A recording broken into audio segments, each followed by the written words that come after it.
ಇನ್ನು ನಂದಿನಿ ಬ್ರ್ಯಾಂಡ್ಗೆ ದೆಹಲಿಯಲ್ಲೂ ಕೂಡ ಭರ್ಜರಿ ಡಿಮ್ಯಾಂಡ್ ಈಗಾಗಲೇ ಕ್ರಿಯೇಟ್ ಆಗಿದೆ. ಪ್ರತಿನಿತ್ಯ 11,000 ಲೀಟರ್ ಹಾಲನ್ನ ಮಾರಾಟ ಮಾಡಲಾಗ್ತಾ ಇದೆ. ನಂದಿನಿ ಬ್ರ್ಯಾಂಡ್ ವಿರುದ್ಧ ಷಡ್ಯಂತ್ರ ಮಾಡ್ತಾ ಇರುವಂತಹ ಆರೋಪ ಕೂಡ ಈಗ ಕೇಳಿ ಬರ್ತಾ ಇದೆ. ವಿರೋಧಿಗಳು ಆರಂಭದಲ್ಲೇ ಷಡ್ಯಂತ್ರ ಮಾಡ್ತಿದ್ದಾರೆ. ಮಾರುಕಟ್ಟೆಯಲ್ಲಿ ಹಾಲು ಸಿಗದ ಹಾಗೆ ಹುನ್ನಾರ ಮಾಡಲಾಗ್ತಾ ಇದೆ. ನಂದಿನಿ ಹಾಲು ಸಂಪೂರ್ಣ ಖರೀದಿ ಮಾಡಿ ಜನರಿಗೆ ಸಿಗದ ಹಾಗೆ ಪ್ಲಾನ್ ಮಾಡ್ತಿದ್ದಾರೆ. 10 ಹಲವು ವಾಮ ಮಾರ್ಗಗಳನ್ನ ವಿರೋಧಿಗಳು ಹಿಡಿತಾ ಇದ್ದಾರೆ. ನಂದಿನಿ ಹಾಲು ಹೆಚ್ಚಿಗೆ ಸೇಲ್ ಆಗಬಾರ್ದು ಅಂತ. ಯಾಕೆಂದ್ರೆ ವಿರೋಧಿಗಳಲ್ಲಿ ಭಯ ಶುರುವಾಗಿದೆ. ನಂದಿನಿ ಹಾಲಿನ ಉತ್ಪನ್ನಗಳೇನಿದೆ, ಅದರ ಕ್ವಾಲಿಟಿ ಏನಿದೆ, ಎಲ್ಲಿ ನಮ್ಮ ಮಾರ್ಕೆಟ್ ಅನ್ನು ಕಬ್ಜಾ ಮಾಡಿಬಿಡುತ್ತೋ ಅನ್ನೋ ಭಯ ದೆಹಲಿಯಲ್ಲಿ. ಹೀಗಾಗಿ ನೋಡಿ, ಈ ರೀತಿ ಷಡ್ಯಂತ್ರಗಳನ್ನು ಮಾಡಿ ವಿರೋಧ ವ್ಯಕ್ತಪಡಿಸ್ತಾ ಇದ್ದಾರೆ ನಂದಿನಿ ಬ್ರ್ಯಾಂಡ್ಗೆ ದೆಹಲಿಯಲ್ಲಿ.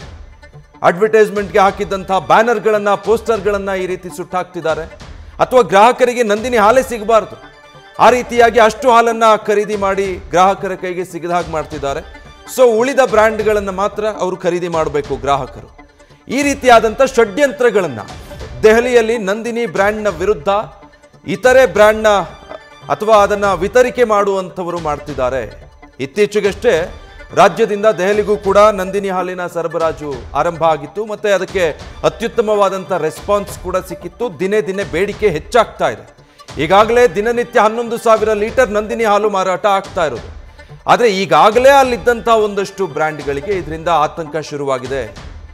ಎಲ್ಲಿ ನಮ್ಮ ಬ್ರ್ಯಾಂಡ್ಗೆ ಕುತ್ತು ಬರುತ್ತೋ, ಮಾರ್ಕೆಟ್ನಲ್ಲಿ ಎಲ್ಲಿ ನಮ್ಮ ಉತ್ಪನ್ನಗಳು ನೆಲಕಚ್ಚುತ್ತೋ ಅನ್ನುವಂಥ ಆತಂಕ. ಹೀಗಾಗಿ ನಂದಿನಿಯ ವಿರುದ್ಧ ರಾಷ್ಟ್ರ ರಾಜಧಾನಿ ದೆಹಲಿಯಲ್ಲಿ ಇಂಥದ್ದೊಂದು ಷಡ್ಯಂತ್ರ ನಡೀತಾ ಇದೆ.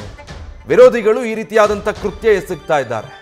ವಾಮ ಮಾರ್ಗವನ್ನು ಬಳಸಿಕೊಂಡು ನಂದಿನಿ ಬ್ರ್ಯಾಂಡ್ ದೆಹಲಿಯಲ್ಲಿ ಭದ್ರವಾಗಿ ನೆಲೆಯೂರದ ಹಾಗೆ ಮಾಡಬೇಕು ಅನ್ನೋ ನಿಟ್ಟಿನಲ್ಲಿ ಈ ರೀತಿ ವಾಮ ಮಾರ್ಗವನ್ನು ಬಳಸ್ತಾ ಇದ್ದಾರೆ.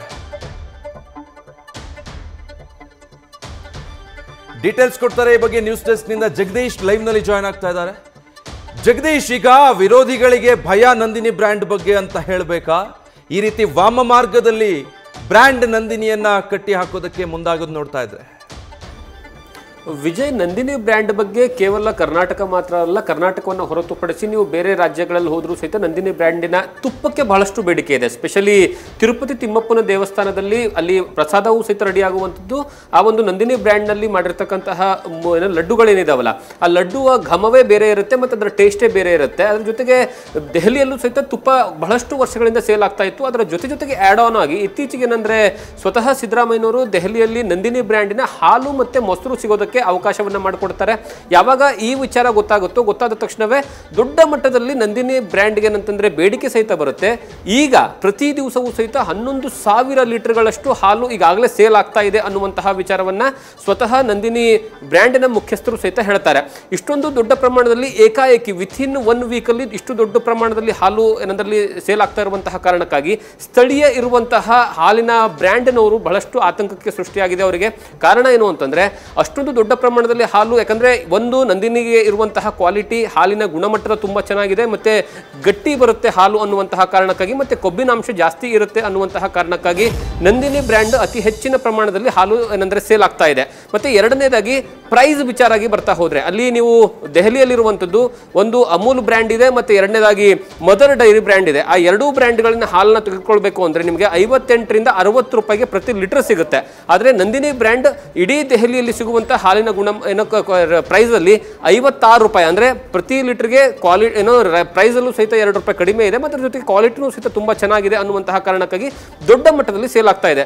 ಇದು ಅಲ್ಲಿರುವಂತಹ ಸ್ಥಳೀಯ ಬೇರೆ ಬೇರೆ ಬ್ರ್ಯಾಂಡ್ ಆಗಿರ್ಬೋದು ಅಥವಾ ಬೇರೆ ಬೇರೆ ಹಾಲು ವಿತರಕರಿಗೂ ಸಹಿತ ದೊಡ್ಡ ಮಟ್ಟದಲ್ಲಿ ಆತಂಕ ಸೃಷ್ಟಿ ಆಗ್ತಾ ಇದೆ. ಕಾರಣ ಏನು ಅಂತಂದ್ರೆ ಈ ಬ್ರ್ಯಾಂಡ್ ಹೆಚ್ಚಿನ ಪ್ರಮಾಣದಲ್ಲಿ ಅಲ್ಲಿ ಪ್ರಸಿದ್ಧಿ ಆಗಿದ್ದೇ ಆದ್ರೆ ಅಲ್ಲಿ ಬೇರೆ ಬ್ರ್ಯಾಂಡ್ಗಳು ಸೇಲ್ ಆಗೋದಿಲ್ಲ, ಮತ್ತೆ ಈಗಿರುವಂತಹ ಬ್ರ್ಯಾಂಡ್ಗಳು ನೆಲಕಚ್ಚುವಂತಹ ಸಾಧ್ಯತೆಗಳಿದಾವೆ ಅನ್ನುವಂತಹ ಕಾರಣಕ್ಕಾಗಿ ಅವರು ನಂದಿನಿ ಬ್ರ್ಯಾಂಡ್ ಅನ್ನ ಸಿಗುವಂತಹ ಹಾಲನ್ನ ಏಕಾಏಕಿ ಅಂಗಡಿಗಳಲ್ಲಿ ಹೋಗ್ಬಿಟ್ಟು ಖರೀದಿ ಮಾಡ್ಕೊಳ್ತಾರೆ. ಅದು ಜನರಿಗೆ, ಗ್ರಾಹಕರಿಗೆ ದಿನನಿತ್ಯ ಸಿಗದೇ ಇರೋ ರೀತಿಯಲ್ಲಿ ನೋಡ್ಕೊಳ್ತಾ ಇದ್ದಾರೆ. ಮತ್ತೆ ಅದರ ಜೊತೆಗೆ ಬ್ರ್ಯಾಂಡಿಗಾಗಿ ಏನಂದ್ರೆ ಬಳಕೆ ಮಾಡಿರ್ತಕ್ಕಂತಹ ಫ್ಲೆಕ್ಸ್ ಆಗಿರ್ಬೋದು, ಬ್ಯಾನರ್ಗಳಾಗಿರ್ಬೋದು, ಅವೆಲ್ಲವನ್ನ ಸಹಿತ ಏನಂದ್ರೆ ಸುಟ್ಟಾಕುವಂತಹ ಕೆಲಸವನ್ನ ಮಾಡ್ತಿದ್ದಾರೆ. ಆ ಮೂಲಕವಾಗಿ ಜನರಿಗೆ ಇಲ್ಲಿ ನಂದಿನಿ ಹಾಲು ಸಿಗೋದಿಲ್ಲ ಅನ್ನುವಂತಹ ಸಂದೇಶವನ್ನ ರವಾನೆ ಮಾಡುವಂತಹ ಕೆಲಸವನ್ನ ಮಾಡ್ತಿದ್ದಾರೆ.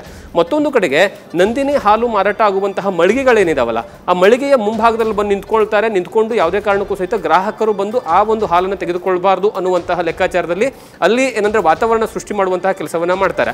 ಇದು ಪ್ರತಿನಿತ್ಯ ನಡೀತಾ ಇತ್ತು. ಈ ಒಂದು ಘಟನೆಯನ್ನು ಅಲ್ಲಿರುವಂತಹ ಏನಂತ ನಂದಿನಿ ಬ್ರ್ಯಾಂಡ್ನ ಹಾಲು ವಿತರಕರು ಏನು ಮಾಡ್ತಾರೆ, ಒಬ್ಬ ಮಹಿಳೆ ತನ್ನ ಮೊಬೈಲ್ನಲ್ಲಿ ಪ್ರತಿದಿನ ಸಹಿತ ನಡೆಯುವಂತಹ ಘಟನೆಗಳನ್ನು ವಿಡಿಯೋ ಮಾಡ್ಕೊಳ್ತಾರೆ. ವಿಡಿಯೋ ಮಾಡಿಕೊಂಡು ಒಂದು ದಿವಸ ಅವರಿಗೆ ಕ್ವಶನ್ ಮಾಡ್ತಾರೆ, ಯಾಕೆ ಈ ರೀತಿಯಾಗಿ ನೀವು ಮಾಡ್ತಿದ್ದೀರಾ ಅಂತ. ಅವಾಗೇ ಈ ಸಂಪೂರ್ಣವಾದಂತಹ ಹಿಂದಿನ ಚಿತ್ರಣ ಗೊತ್ತಾಗಿ ನಂದಿನಿ ಬ್ರ್ಯಾಂಡಿನ ಹೆಸರನ್ನ ಕೆಡಿಸೋ ಸಲುವಾಗಿ ಈ ರೀತಿಯಾಗಿ ಮಾಡಲಾಗ್ತಿದೆ ಅಂತ ಗೊತ್ತಾಗ್ತಾ ಇರುವಂಥದ್ದು. Vijay, okay, thank you Jagadish. News first ನಿರ್ಭೀತಿಯಿಂದ ನಿಮ್ಮ ಪರವಾಗಿ.